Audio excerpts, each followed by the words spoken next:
Приехав куда-нибудь отдыхать, нам обязательно предлагают посетить местные достопримечательности. Но чаще всего во время их осмотра у нас возникает множество различных вопросов. Рассказать историю и предоставить всю информацию может один человек, и это экскурсовод. Дагмара – самый востребованный гид в Чеченской Республике. В этой сфере она работает уже 6 лет. На ее счету тысячи довольных туристов. В профессию девушка пришла по наставлениям отца. По ее словам, это оказался самый верный выбор. Все началось еще тогда, в 2001 году, когда я, наверное, хотела пойти по стопам папы, по стопам своих дядей, стать юристом. На что папа так вот дальновидно отметил, что в нашей республике туризм будет развиваться в любом случае, и нужно пойти вот в этом направлении. Работу Дагмары неоднократно отмечали грамотами и призами. Все это результат упорного труда и любви к своей профессии, отмечают ее коллеги. Но главной победой, которой гордится сама девушка, это признание и доверие туристов, которые каждый раз возвращаются именно к ней. Она и хороший специалист.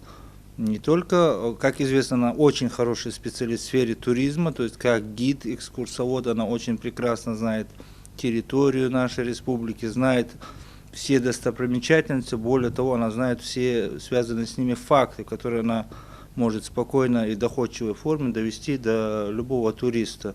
То есть на сегодняшний момент, я думаю, специалиста более высокой квалификации у нас, может быть, даже практически нет. По крайней мере, она находится в первой десятке, в первой тройке самых лучших гидов-экскурсоводов Чеченской Республики.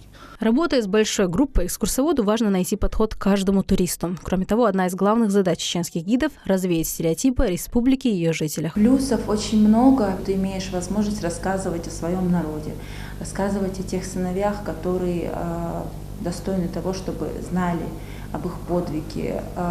Наша республика и наш край, мы с вами знаем, что мы уникальны в своем роде, потому что те природные объекты, которые мы с вами знаем, то, что происходит в нашей республике и с какой скоростью все вот эти положительные изменения, происходящие в регионе, люди должны об этом знать. Большой популярностью у гостей пользуются городские маршруты. Они пролегают по главным объектам Грозного, среди которых центральная мечеть сердца Чечни, музей имени Ахмада Хаджи Кадырова, храм Архангела Михаила, цветочный парк и, конечно же, смотровая площадка высотного комплекса Грозный-Сити. Туризм очень положительно влияет на экономику региона и создает большое количество рабочих мест. Как мы знаем, в мире каждое 10-е рабочее место – это работа в туризме.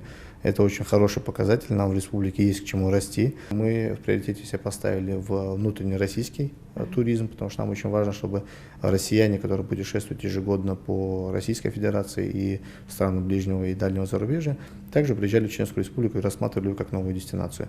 Это порядка 43-45 миллионов человек, которые ежегодно путешествуют в нашей стране. Туристический потенциал региона растет с каждым днем. Причиной этому, в частности, служат грандиозные проекты. В числе архитектурных шедевров Шалинская мечеть – гордость мусульман имени пророка Мухаммада, да благословит его Аллах и приветствует. Она открылась в прошлом году и уже завоевала любовь миллионов людей со всего мира. 2020 год главой региона объявлен годом туризма. По поручению Рамзана Кадырова особое внимание будет уделено горным районам республики. Амина Шахгириева, Имран Абазаев, Аслан Висхаев. Неделя.